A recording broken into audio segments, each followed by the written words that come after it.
Welcome to Something Positive for Positive People. I'm Courtney Brain. Something Positive for Positive People is an intentionally inclusive hub of sex-positive resources. Please visit www.spfpp.org and you can donate to the nonprofit. There are 2 options available there for donations. Actually 3 if you include the Patreon. Primarily, you can donate through PayPal and Venmo. This podcast episode, we are with Tyler of the Trek Coalition. Trek Coalition. Trek Coalition. Right, all right. So we connected through one of my best friends from Houston, Tyler. And you both had the same initials, so that's funny. Yeah, Tyler W. Both of our dads are Dr. Jeff W. Fun fact. No way. Yeah. Y'all are like the same person almost. And when I was talking to you, I was like, damn, this dude sounds so much like Tyler. Just like with the mannerisms and like the stretching of words, it was cool. And then when I talked to him about you, he was like, "Yeah, we're kind of like the same person, except he's got 3.9 GPA." I did that. Tyler, he's my good buddy from high school though. Yeah. You just grow up with some people and those are your best friends for life. So here we are. I'll say I have maybe 4 of those. I've got 4 of those people who like I call up, and if I need anything, they got me. And Tyler's worked his way into that space in just a very short period of time. Great dude. Yeah. He speaks similarly of you. This will be the one episode of the podcast he doesn't listen to. Right. This podcast episode is a little bit different. This is more along the lines of how I spoke about bringing on sexual wellness related organizations. Tyler's doing a very interesting thing. We had a phone call the other day and we talked about how what we were doing, there's a little bit of an intersection there. And by the end of the conversation, I was pumped to have him on here to talk about his organization and what it is that he's doing for underserved communities. And I'll just let you talk, man. Let's talk about the Trek Coalition. What is it? Sure. Trek Coalition is a nonprofit organization, 501c3. I'm in medical school, by the way. This is my 3rd year. I just took a year off, and I started this organization my 1st year. Kind of started off just getting groups together, going down and helping out in-country nonprofits in different regions of the world. One of those regions that we focus on mainly is Ecuador. Since then, we've been down to Ecuador about 4 or 5 times with various trips. We've done ophthalmological procedures. We've had general medicine clinics. And we just kind of bolster the efforts of what these in-country organizations are doing down there. And, that's kind of how we started. And for me, anytime you go somewhere new, you kind of are out of your comfort zone, right? And the people that you interact with, they don't know you. They don't know who you are. They don't know where you're coming from. They don't know those things that you build up around you that kind of like define who you are in your day-to-day. So when you go, people just kind of look at you directly as a human being, and every conversation you have and everything that you say builds your perspective of the person in front of you. For me, going on these trips, that's kind of like the first thing I fell in love with, is being exposed in that way, and then having to learn how to like kind of redefine myself in a new situation. Since I'm on medical school, obviously, that's kind of the route I took it, and I started trying to build these trips with the help of a couple people as well. And, now today we're trying to build out a health information system to connect a few nonprofits to basically do cervical cancer screening in that region. As you can imagine, women's health, it's a sensitive subject in the population that we work in. And that's one of the things that we talked about that was kind of an intersection. The way you view the world, too, I think is incredible. How you feel like every interaction, it maybe is kind of special in that way, too. Yeah, so, basically, with this cervical cancer screening program, it started because we went down a few times, got in some conversations. We saw how these clinics were run, brought medications there, trying to kind of bolster these efforts. And then one thing we realized is we tried to do a small study on these populations, and we couldn't even do it because everything was kept with paper charts, and we couldn't get it sent to us. And we don't even know if we were seeing patients twice or one time.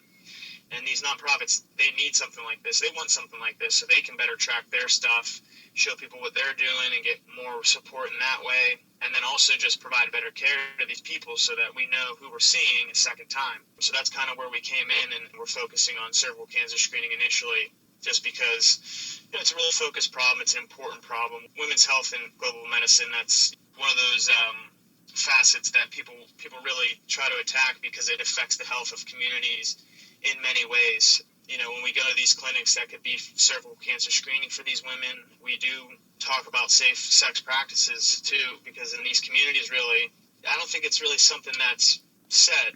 I don't know if I would call it a taboo subject, but it's not something that people are openly talking about. And a lot of these women, especially the older women, this is really kind of the only space that they can get that. And it's kind of one of the coolest things we do is intervene in that way, because you know, it's such a special thing to offer a space like that hadn't existed before. And we try to break that barrier, and we give out condoms and talk to women about birth control. We even there's the implantable birth control that you can do, and it lasts for a couple years even. So some women have even done that. You know, it's not every woman you want to make sure that you can have follow-up with this stuff, but it's slowly but surely you kind of figure out how these different communities work, and you kind of try to get in there and do what you can with what you have. When you talk about visiting these places and providing these services, I imagine that there's a language barrier. How are you able to sort through that? Like, there's a different culture. There's what's the language that you use around sexual health when there's already like this struggle to have language around it? Yeah, we're not only dealing with like kind of a social barrier, but also a cultural barrier, and also a literal language barrier. You're right, they can all be challenges. We're lucky that a lot of the women's health providers that we've had have been able to speak Spanish. If not, we are able to provide translators, which helps with that first barrier, even though it's never the same as just talking to someone face to face. And then in these indigenous tribes in the Andean mountains of Ecuador, sometimes these women, they only speak Quechua, actually, which is a native language for these tribes. So when that's the case, sometimes you go from Spanish to Quechua to Spanish, Spanish to English, and it's like a 3 times thing. And then beyond that, you're right, like overcoming kind of the cultural block there. I think we kind of do that by just offering that service. You know, we have a women's health provider, and then when they sit down and you tell the women about, they know that, and then they can go in that space, and that's their space to talk about it, and it kind of, you know, removes anybody else that would be maybe interfering with that space. So I would say that's kind of like how we get past that. And then lastly, just actually having the conversation, which can be hard, because even in general, if someone's not comfortable with it, especially with the language barrier. And good thing, you know, our doctors, that's something they're good with. And they don't beat around the bush. They're not disrespectful, and they're definitely not going to ask you to do more than you're comfortable with. Of course, you got to be comfortable with everything that's happening. But they also speak plainly about how they view sexual practices and how, you know, it leads into your health. You know, it opens a lot of times just an honest conversation, and women feel comfortable saying that they want to have an examination or not, or just talk about things, or at least broaching the subject of birth control for a woman in rural Ecuador who has now 3 kids and has been married for a couple years, and maybe will continue to have kids, and maybe doesn't want to have kids because now you're going to have more kids, and that's a barrier sometimes, you know, in poverty, just even that. So even just broaching the conversation. So it's not all done in one go, but there's layers to it, and I think that over time you can kind of build something that works for the situation you're in. Now, what was the situation there before you began your nonprofit organization and being able to come over there and provide these services? That's a good question. So we're lucky that there are some organizations on the ground in Ecuador run by Ecuadorian people with a really big heart to help their community. And there's efforts that they've been making for, you know, maybe a decade or so. They rely on organizations like mine to bring resources and human resources, medications, and to be able to staff missions to these local communities because they can't do it with their own crew. But they do have an in-country organization. We work with an organization called Partners of Andean Community Health. It's called Patch, and they have an in-country sister company that has a clinic and sets up these medical mobile caravans as well. So we work with them, and so I guess to answer your question is, things were moving along, and people are trying to do good things, and we saw that, that was happening, and we just wanted to get in there and make it better, because that's the beauty of nonprofits, and the beauty of this space is the goal is to work together to make the world a better place. And so that's kind of what we're doing. And as we continue to build this relationship, we've found different ways to support them in different ways to really maximize what's going on in that area. And right now is one of the things is to build out a cervical cancer screening program in this electronic health record system to track that and better do it for this community. All right. And what are some resources that you need in order to get people the cervical cancer screenings and the technology database in order to be able to help? First things first, I mean, if you're going to be doing this, you're going to need the personnel, and you need people to come in and actually do the cervical cancer screening that we can do. And then beyond that, it's just support, whether that's monetarily or, just kind of reaching out and getting the word out there. I mean, it all helps, and I'm sure you know this. The larger network goes, the more opportunities there are, and people kind of start getting behind it and things start moving forward. So right now, basically, we're in the stage where we have a prototype of this system, and we're going down in August, and we're going to test it. And then from there, we're looking to raise money to build out a full information system that has the capabilities to do the cervical cancer screening program. And then from there, we put together teams of people that go down and volunteer their time to do these cancer screenings and to see these women. I mean, I would say that's generally what we need to do this, and it's very possible. And then you told me a story yesterday, Dr. Maria Vasquez Sanchez. That's not the name, is it? Yeah. Oh, that was the name. Vega Sanchez. Holy shit, I can't believe I said it.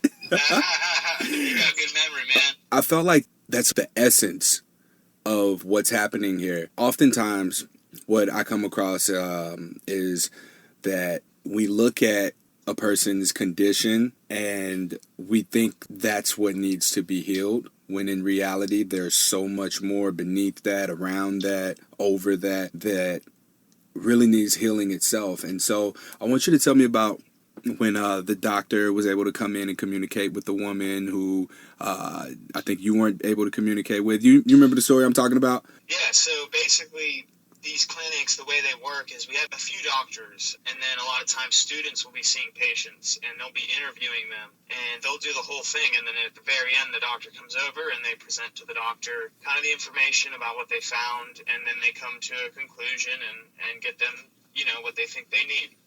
So I was a student, and I was taking this woman's history, and she's, just kind of your typical indigenous Ecuadorian 75-year-old lady, like cute, probably like 4'11", wrinkly like face from years and years of working on the farm. And they're wearing ponchos. They got their pinning their ponchos. They got their skirts and their hats, and they're all done up, and they're coming in to their day at the doctor's office. So I'm talking to her, and she's telling me she has pain in her shoulders and wherever else. I'm like, okay, so I'm asking questions about all her pain, and then finally I'm ready, and I present to Dr. Maria Vega Sanchez, and I tell her this is our lady. She's a 73-year-old young lady, and she has X, Y, and Z.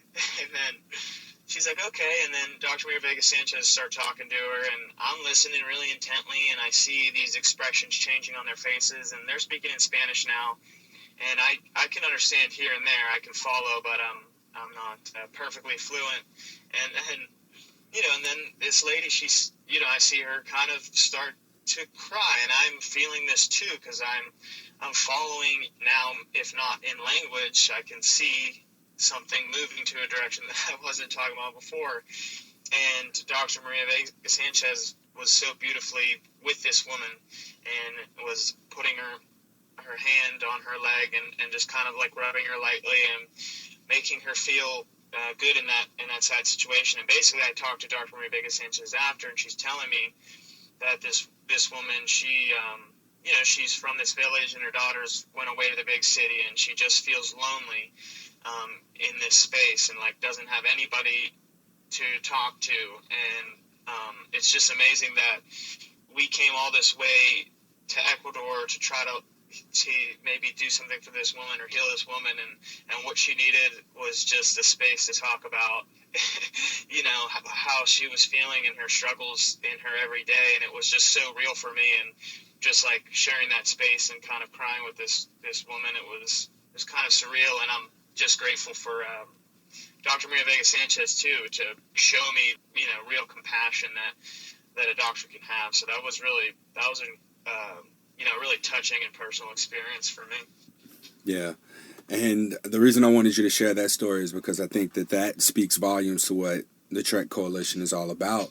I think that while, yeah, you want to do more for treating cervical cancer, like that story about the importance of having good personnel and just good humans there to heal and help humans is what you're about. That's what we need. We need more of, and all we can do is our best in supporting those efforts. So if you're someone who's listening and you have the means to be able to support, there will be space for this on the Something Positive for Positive People website, spfpp.org, in the directory.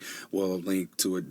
This podcast episode will link to a little bit of a description about Trek Coalition and how you can get involved there. But this story moved me. I mean, it moved me, and you have my support, and hopefully you have the support of the SPFPP community to help you get the resources that you all need and be able to serve this underserved community. Thank you, Courtney. I'm grateful for you having me on this show, and just kind of speaks volumes to your mission, because you kind of started out with the idea of destigmatizing kind of STIs, and now it's just like really what we're branching into is just human connection, I think, which is the root of it all, and just creating these spaces where people feel comfortable sharing and kind of like being in it together. So, and I think it's really cool that we, even though there might be some differences, we found that similarity. Yeah, for sure. All right, how can people find you?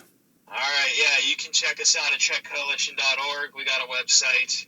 Look us up. We got. Hopefully, we can get this podcast on there too. We're on Instagram, Trek Coalition, Facebook, same thing, and Twitter as well. So we're gonna be on there. You can check us out there. And guys, any support at all, that's we're very grateful for anything. So thanks for anyone that listened, and Courtney, thank you. Perfect. Was there anything else that you wanted to leave us with that we may not have covered? I think I'm good. Perfect. Thank you to Waxo for their ongoing support of Something Positive for Positive People. If you haven't checked it out yet, it is a digital sex positive magazine, and I've been able to submit a lot of great articles, great content on there, so you should definitely go and check it out whenever you get a chance. Most recently, I've written 3 things that I wish I knew about my herpes diagnosis early. Like when I was diagnosed, there were 3 things that I think were probably more useful to me than anything else in hindsight, of course. And those 3 things I wrote about in detail, but they started with acceptance, disclosure, and education. All 3 things that I had to do for myself before I went out and found myself being at a good place with my diagnosis. As you know, we moved the podcast over to the Something Positive for Positive People website, so we're no longer being hosted by Podbean. You can still find the podcast on Podbean, but you can also come directly to the website, spfpp.org, and then click podcast, and you can scroll through and listen to every episode of Something Positive for Positive People. I'm so pumped about that. I'm excited and proud of myself for taking that 6 days to figure out how to do that and learn the efficiency of what that now means moving forward for the podcast. One, it means that I don't have to pay what I was paying before for the subscription service to get the analytics and know where the listeners are, what they're listening to, and all that kind of stuff. So I also appreciate everybody who's taken the surveys, because I get a lot of great insight from you all. It was great to hear how much Something Positive for Positive People has helped people, from education and understanding stigma to the self-empowerment piece to feeling like you belong to a community. And that's what we're here for. We're here to serve the people who are navigating a diagnosis and don't necessarily know what to do next. So here's a good starting point, and I want to be sure to point everybody in the right direction. Everyone's in a different place. Some people are possibly going to need therapy. Some people are going to just need to listen to some of these other experiences throughout the podcast episodes. And some people just may want to join the community and get to a place where they're able to socialize with other people who just simply understand what it is that you're going through. So I get that. Now that the podcast has moved over, please subscribe to, like, rate, and review this podcast. Any of those comments that you leave under an episode, if you appreciate, enjoyed, or liked an episode, please leave a comment. I gotta go through, I just found out today, thankfully Janelle pointed this out to me from the STD project, that I should probably get an SEO plugin. This whole time I'm thinking that my website's like good to go and popping up on Google. It's on the second page, but the stuff that's in front of it is just the press and any media coverage, podcast episodes, those kinds of things are in front of it. So even when you search something positive for positive people, you don't see it on the first page. So visit the website spfpp.org and you can check out the podcast there. Leave us ratings, reviews. You can leave us money for donations. I mentioned this before about STD Engage. I'm working to get out there in November so that I can present the survey results from the listeners who answered those two questions on whether or not you experience depression, self-harm tendencies, suicide ideation, or attempted suicide as a result of your herpes diagnosis, and then if something positive for positive people has helped you, then how. I spoke to the people on Tuesday who were looking over the abstract submissions, and it was a great conversation. So they're talking about potentially partnering to do something with a project that involves us touching more on stories around the curable STIs, because these are becoming harder to treat. So your syphilis, gonorrhea, chlamydia, and I'm looking forward to hopefully furthering a discussion about that, because this could lead to some funding that's going to allow for us to do a lot more good stuff with something positive for positive people. And it also means better audio equipment, maybe, if that's in the budget. So we'll see what happens. Just continue to send the good vibes, continue to rate, review, subscribe to, share the podcast, because all of that stuff now, especially after essentially starting from scratch, like now we've got however many downloads have taken place since I migrated the podcast over, and subscribers and all of that, but the numbers really don't mean anything to me. The numbers are there for me to communicate those to the people who can potentially help us out and justify whatever spend, whatever budget allocated, for whatever reason that allows for an easier collaboration. So thank you all for your continued support. Thank you for sticking around and working with me through this transition period, because it's been a challenge. And I just thank you so much for y'all support. Till next time, stay sex positive.